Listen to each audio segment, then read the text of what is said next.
Well, China has finally done it. It's called social credit. Social credit. Social credit. A system of judging the civilians' morality. They're constantly monitored by facial recognition cameras. The Chinese Communist Party has finally managed to put the final nail in the coffin of any sort of independence or democracy in China.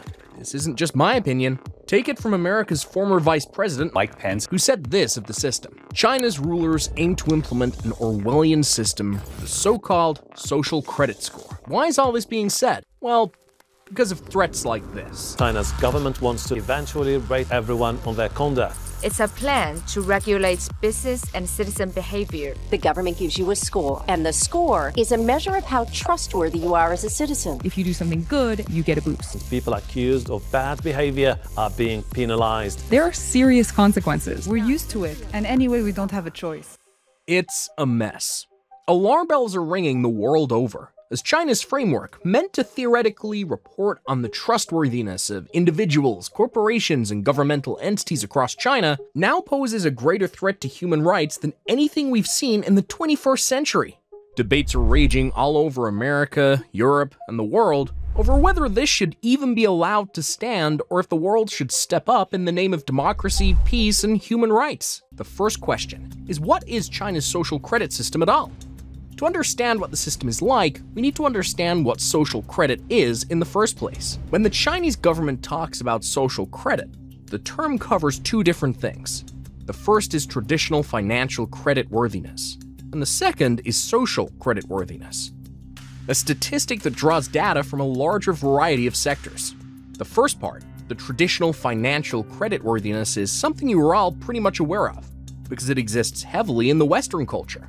Think of the way your financial history is documented by banks and other institutions so that it can be able to predict your ability to pay back future loans. That's pretty much it. That's basically the root of the credit score we try so heavily to raise with our every action.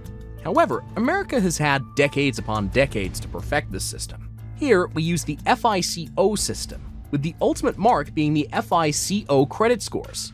These are used as a method of quantifying and evaluating an individual's credit worthiness. FICO scores are used in 90% of mortgage application decisions in the United States. Scores range from 300 to 850, with scores in the 670 to 739 range considered to be good credit scores. I wonder what yours is. Too personal? Okay, fine, I'll drop it. By the time the FICO system was nationally standardized in 1989, it had undergone years of development, dating all the way back to the late 1800s. China has lacked that advantage, because despite being well developed, China's modern economy is quite young, so to say. Because of this, the country lacks a reliable system to look up other people's and companies' financial records. Part of this social credit system we're discussing today is meant to rectify that, to build a system aimed to help banks and other market players make business decisions. So that's it for the first part, the social credit element. Let's move on. This one was pretty straightforward. It's the second part that gets the emotions and debates going. As I mentioned before, when the Chinese government talks about social credit, the term covers two different things. The second thing is called social credit worthiness. And that's where the alleged problem is. By social credit worthiness, what the Chinese government is putting across is that in order for society to perform at its peak morality, there needs to be a higher level of trust and cooperation embedded into society from the individuals.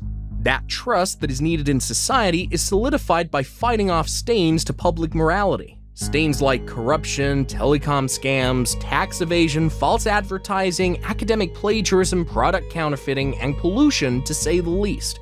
Basically, everything that is wrong needs to be removed from society, with the facilitators of such horrific things punished brutally. By enforcing a system of social credit worthiness, the government as the parental structure will hold all individuals and companies accountable for their actions in the pursuit of a utopian society. So in the same way that a financial credit score system can instantly tell you about a person's financial capability and financial responsibility, the Chinese government is creating a system where social credit can do the same, but concerning morality and social trustworthiness. As we go on, I just want you to sit and stew on that for a moment. So, because of this, China's social credit system is widely viewed in the West as a digital surveillance system to categorize and guide people through reward and punishment. Although, in a way it might not be as intense as Western media pushes it to be. So what really is it then? What's the truth? Well, it's complicated, as I'm sure you're already gathering. The social credit system in China should be understood as a method, a mentality of governance, if you will, and not just a network of databases and policies to monitor trustworthiness. Due to the implications that may happen when the government crosses the line into morality, mixing church and state, if you will, China's social credit system has widely been viewed as draconian. It's been taken as a mass surveillance scheme, a way designed by the CCP to snoop on private citizens and punish them for perceived social transgressions. Looking at corporations, the information that is collected includes anything that could make a company be deemed trustworthy or untrustworthy in society. For example, engaging in anti-competitive or monopolistic activity, engaging in illegal or unethical tax practices, damaging the environment, or engaging in deceptive consumer practices could all be included on a company's credit record with a negative reflection. That is because the company would be deemed to be, well, untrustworthy, and so it will be eligible to face negative consequences. But this is not limited to the bad and ugly only. If a corporation is making positive contributions to society, such as setting up social programs, donating to charitable causes, or other corporate social responsibility activities, then there will be a positive impact on a company's credit score. This is because the company would have proved itself to be trustworthy. That's the system. Pretty simple, right? Not so much, but you get the idea. The CCP is so serious about enforcing this that last year, the General Office of the Central Committee of the Communist Party of China and the General Office of the State Council released a document titled The Opinions on Promoting the Construction of a Social Credit System with High-Quality Development and Promoting the Formation of a New Development Pattern. These opinions outline 23 measures for how the social credit system can improve trust in society across a wide range of fields and industries. This includes improving consumer and investor confidence and foreign trade, guiding the financial industry to provide better support for market entities, improving the overall business environment by streamlining bureaucratic procedures, and even helping China reach its carbon reduction targets. So you see, this social credit system is quite an impactful system in China, both for individuals and for corporations. It has the potential for massive positive and negative ramifications depending on how it'll be handled. I'll leave you to decide how you think the CCP will use this, and tell me your thoughts in the comments section as we progress with the video. Before I bombard you with more information, let's dive into the history of this social credit system. What could possibly have occurred that made an entire nation's administration decide to judge people's trustworthiness? Let's find out. Before that, real quick, the Wall Street Journal reports that slowing exports could cause rippling recessions worldwide. This would be devastating, as the S&P 500 is currently being carried by only 7 major companies. In fact, the median stock is only up 5% this year. Meanwhile, in the last 3 quarters, Warren Buffett sold $33 billion in stocks. What's he seeing that we don't? It's a dire situation for those of us holding stocks or a 401k, but luckily not every market is so precarious. In fact, the art market has sustained through the uncertainty. And our sponsors at Masterworks are giving you access to the luxury commodity with store of value potential. Masterworks now has 16 sales to date, with each of them returning a profit to investors. Of those 16 exits, recent net returns include 17%, 35%, and even 77%. It's easy to see why offerings have sold out within hours. Masterworks has over 300 plus offerings on their platform.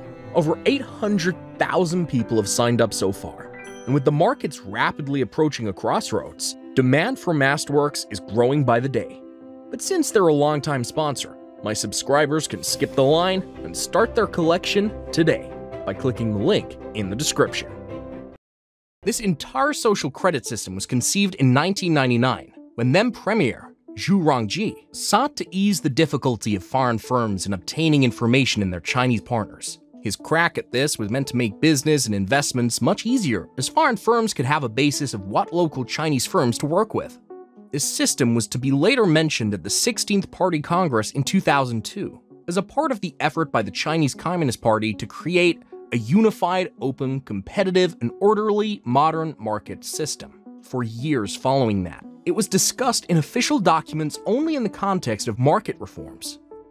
In 2007, credit, tax, and contract performance records were suggested as potential elements of one's social credit status. These were the building blocks of the system, being pieced together one at a time. As this went on, the Interministerial Conference on Social Credit System Construction was organized, consisting mostly of government bodies in charge of development, commerce, and taxation.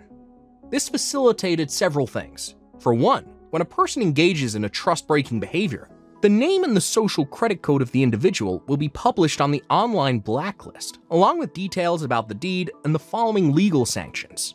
The trust-keeping equivalents will be announced on the online red list. These black and red lists will be publicly searchable, making them public information and putting the victims at public scrutiny. More than just public scrutiny, the system is designed to have punishment and reward facets that keep it going. For example, once an individual is discovered to have engaged in dishonest behavior, he faces restrictions on a wide range of activities directly and indirectly related to the behavior. For instance, a failure to act upon a court judgment can lead to limitations on not only applications for government subsidies or certain professional licenses, but also sales of assets, operation of business, use of transportation, and consumption of luxury items. That's quite the government spanking, isn't it? Effectively, you can't function properly as a citizen. Under this system, no one violates the rules and goes unpunished. Part of me sees the draconian way of operations in this, but at the same time, you can't help but think that some crimes could be stopped or handled by such means. I'm sure you can think of a few brutes who would deserve this. Without mincing words, this social credit system is just a modern, data-powered, public shaming and interactive propaganda platform. It fits well within Chinese culture too. Already, even before the social credit system, China had in place what are called public sentence rallies. If you are an avid reader, this article is something you might find interesting. But read it after the video. You don't want to miss the juicy parts. The gist of it, though, is this. The public sentencing rally is a judicial event in which the verdict and sentence of a criminal case already decided in court is announced publicly in a venue such as a stadium or auditorium. Sentencing rallies provide an important organizational and operational avenue through which communicative actions of blaming and shaming are constituted and relayed to their social audience. The CCP loves to facilitate this. Because on one hand, the sentencing of a criminal in a public venue symbolically asserts the party's control over public spaces, reinforcing the power of the party. At the same time, it also serves to educate citizens about the costs of breaking the law. The social credit system is now the newer, modern variant of this traditional system. It basically brings this traditional model to the online space by disclosing the identity of individuals, the details about their behaviors, and subsequent punishments. The social credit system also functions as a propaganda channel that cuts through both the online and offline worlds. Previously, even if the government publicly denounced an individual in newspapers or film screenings, these announcements often went unnoticed by people who didn't use these channels, thereby reducing the government's intended effect. But not anymore. Now, in the modern age, the people will know. Under the social credit system, however, sanctions and rewards are distributed in a more universal and standardized manner. Not everyone who did the same good behaviors will be listed on the red list, but people with similar social credit standings will still be able to access the same benefits. In turn, individuals on the blacklist and the red list facilitate the spread of the government's message by serving as models from whom others can learn. It sounds like a dream system for the CCP's power-hungry agents, and hence their push to make it more universal and widespread. I know some of you watching this from the United States or other Western countries may be in shock or fuming right now. It's natural to wonder how this social credit system would work in your own country, were it to be implemented. Speaking from my own experience, I know that a social credit system would cause an uproar here in the United States. I mean, the resistance to it would edge on the boundaries of civil war itself. So why are the Chinese people quiet about it? Well, part of the reason for this is because of the different cultural landscape.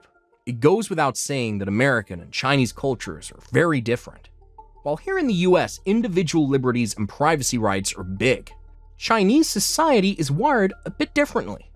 You see, traditional Confucian philosophy values morality over respect for individual rights as the guiding principle for interpersonal relationships and the government of a society. These are the traditional cultural values engraved in Chinese society and in the masses. As the conceptual barrier between each individual is not clear, privacy has traditionally meant family intimacy or shameful secrets. Chinese law, except for instance-specific clauses such as protection against unlawful search or detention, generally treats the right to privacy mostly as a right to preserve one's reputation against insult and libel. So when the social credit system was implemented, some, if not most, see it as something that falls in line with the culture and rule of law that has traditionally been in China. On top of the traditions embedded in Chinese society, there is another factor. In a way, you could call it subservience or indoctrination. You see, Chinese society is truly no stranger to severe forms of surveillance by the government. This isn't just recent either. No, it dates back to the days of Mao Zedong, the former president of the People's Republic of China. Since those days, the Chinese government has kept Dong'an. Dong'an is a Chinese word meaning archived file, used in the political and administrative context. It means a permanent dossier or archival system that records the performance and attitudes of citizens of mainland China. So what has been going on is that for years, China has been keeping a secret dossier on millions of its urban residents that maintains influence in the public sector to this day. The information included in the dossier ranges from one's educational and work performance, family background, and records of self-criticism to mental health conditions. But individuals do not have access to their Dong'an. Only the government does. When a completely opaque, vague, shadow-like system like Dong'an has been in place for decades, an intrusive program like the social credit system may feel less objectionable to the Chinese public. In fact, it is far preferable. China has too many surveillance systems in the nation. Big data surveillance exists in various systems all across the country. In Xinjiang, an autonomous region in western China, home to the Uyghur Muslim minority, the government is collecting a vast array of citizens' information, many of them intrusive and in many cases illegal. The government collects citizen information including but not limited to DNA samples, iris scans, voice samples, applications installed on phones, and records of power consumption. All this in order to search for suspected criminals. I made a video on the persecution of the Uyghur population and how they're suppressed and persecuted by the CCP. You really should take a look at it. Familiarize yourself with their plight. To put it nicely, it's not pretty. It's brutal oppression of the Muslim Uyghur minority. The Uyghurs are facing genocide because of our religion and our ethnicity. The UN thinks 1 million Uyghurs are being detained in camps, maybe more. This is forced labor, this is forced sterilization, things that we haven't seen in an awfully long time in this world. Ethnic tensions between the native Uyghur community and the majority Han Chinese have existed for years. 1 million Uyghurs, as you pointed out, are in concentration camps. I suffered that inhuman treatment for 7 months. Even animals aren't subjected to that. So, when you see the negative effects of all this surveillance, as it leads to minorities being put in re-education camps, you can see just what the social credit system could lead to. It is really quite a fine line in any society. I suppose that is what the inherent fear is with the entire system. The idea of how far the CCP will go in trying to keep its citizens under surveillance. So, insinuations aside, what are the rewards and punishments that currently exist in the social credit system, as we have seen in actual practice? Well, let's look at a few of them. Let's start by examining this element of the social credit system. Here, drivers are being monitored, and if you fail to drive at the speed limit, it'll cost you heavily. Practices and daily facets of everyday society like bad driving and debt could get you downgraded in the social ranking system. And as I mentioned before, if you go low enough, it might create challenges for you in society. Much like your private credit scores, a person's social score can move up and down depending on their behavior.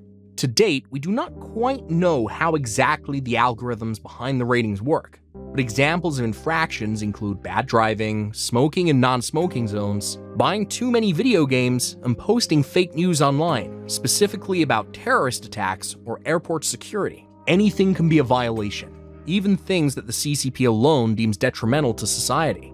This is why other punishable offenses include spending too long playing video games, wasting money on frivolous purchases, and posting on social media.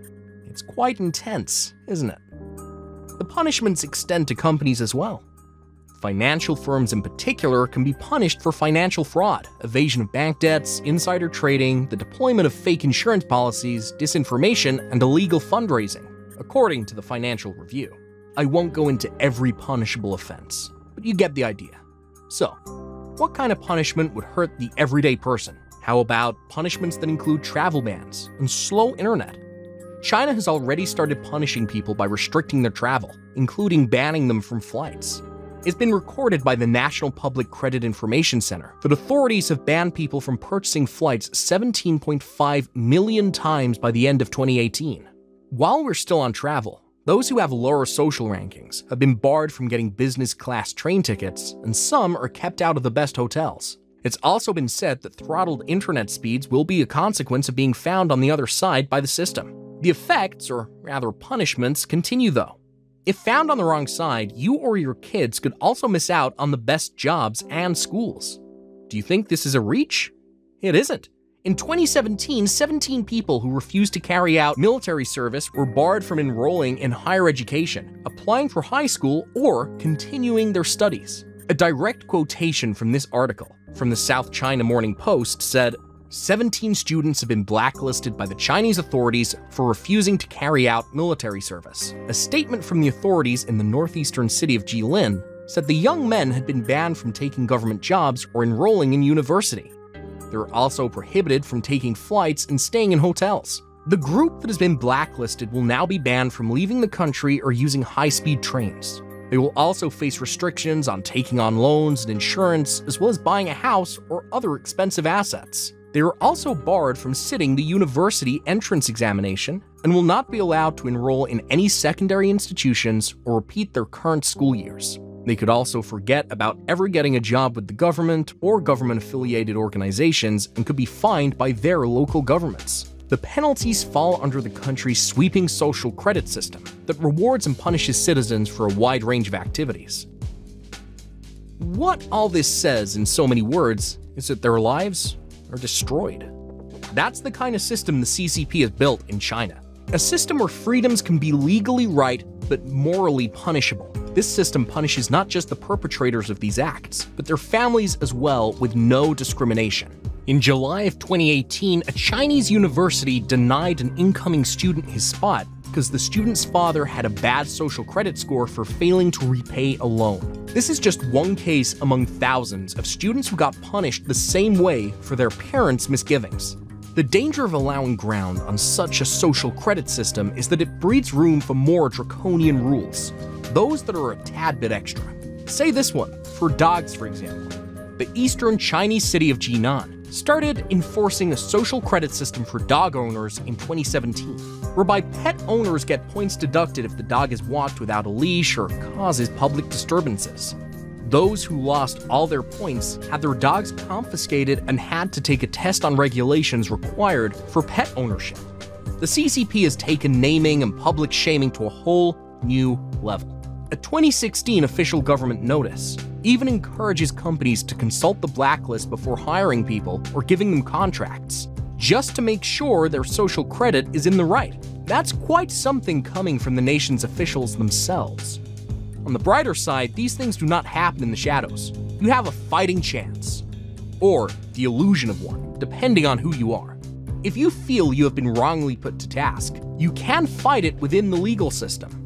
How it works is that you'll be notified by the courts before they are added to the list. You are then allowed to appeal against this decision within 10 days of receiving the notification. Despite this, the Chinese justice system leaves much to be desired. More than not, there are no genuine protections for the people and entities subject to the system. A big part of this comes down to the one thing I mention frequently when it comes to China. There is no separation of church and state. To go against the CCP is to go against the law, and vice versa. Regulations that can be largely apolitical on the surface can be political when the Communist Party of China decides to use them for political purposes. Let me give you an example. In April 2018, the Civil Aviation Administration of China sent letters to international airlines demanding they show Taiwan as a part of China, saying the government would make a record of your company's serious dishonesty and take disciplinary actions for any that didn't comply. With this kind of peer pressure, eventually they all complied, to the detriment of Taiwan. That very system used to pressure the airlines was a pilot of the civil aviation industry credit measures, which is part of the official social credit system. So that was, in fact, an element of the social credit system at work on an international scale, alongside the potential for abuse of power, the knock-on effects of statewide surveillance, and the likelihood of incorrect data. It's also critical to note the negative potential this system has within society itself. It can very easily spiral into a divided society where people classify each other based on social rankings. Can you imagine that? It would be a nightmare of a show, a crazy dystopian future with no hope. Honestly though, not to sound insensitive, but this sounds like a script for a good end of times movie. Someone call James Cameron or Steven Spielberg for me. Anyway, while it's easy to focus on the punishments and the negativity that come with that, I must cover all sides. There is a reward-based side to the social credit system too. People with good scores can speed up travel applications to places like Europe, as any hurdles are promptly cleared for them. An unidentified woman in Beijing told the BBC in 2015 that she was able to book a hotel without having to pay a cash deposit because she had a good score. On top of that, it's reported that Baihe, China's biggest dating site, is boosting the profiles of good citizens. So there you have it, folks. Struggling to get a date? Just be a good citizen, and your match will be much easier to find. In addition to having the man or woman of your dreams that much closer to finding you, citizens with good social credit can also get discounts on energy bills, rent things without deposits, and get better interest rates at banks. Can't even lie, those sound like pretty sweet perks if you ask me. You can see how they can work as motivators for the masses to behave.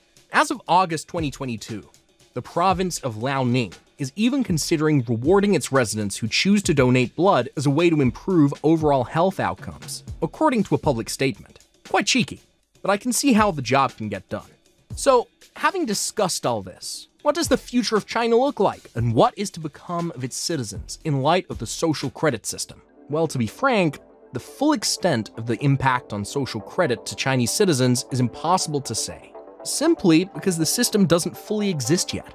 Or, better phrased, the system hasn't fully been implemented yet.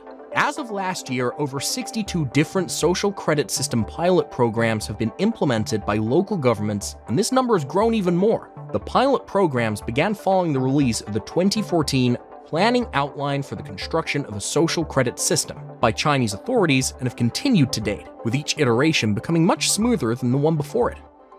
Because the system is continuously evolving, it's hard to say what the true reality of it is, but we can have glimpses from the iterations to work with, however biased this then makes us as a society. More likely, the reality of the social credit system will lie somewhere between the government's claims and the Western media's description of horror-filled dystopias. What is clear, judging from the international reception the social credit system has gotten from China, is that the rest of the world won't be in a hurry to implement it in individual countries globally. Oftentimes in the US, comparisons are drawn between private applications like Uber and its rating system for customers and drivers. Despite their own shortcomings, such systems are fundamentally different from what the CCP is attempting to do in the nation.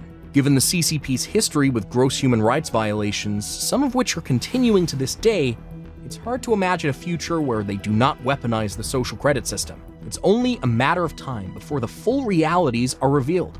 And I wonder what side history will deem us as having been on when the dust settles on China's social credit system. Only time will tell.